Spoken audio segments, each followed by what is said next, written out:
सुरम्यं विशालं प्रकामं सरित्तारहारैर्ललामन्निकामं हिमाद्रिललाटे पदे चैव सिन्धु प्रियं भारतं तत् सदा दर्शनीयम् प्रियं भारतं तत् सदा दर्शनीयम्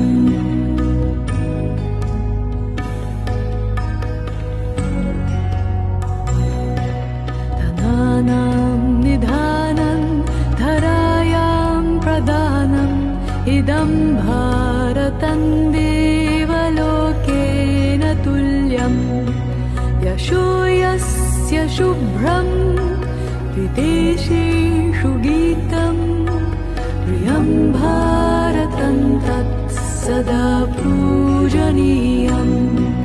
प्रियं भारतं तत् सदा पूजनीयम्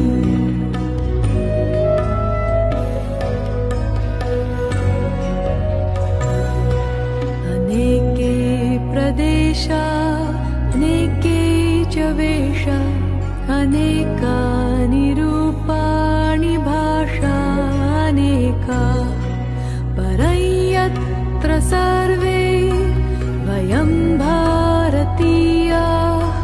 प्रियं भारतं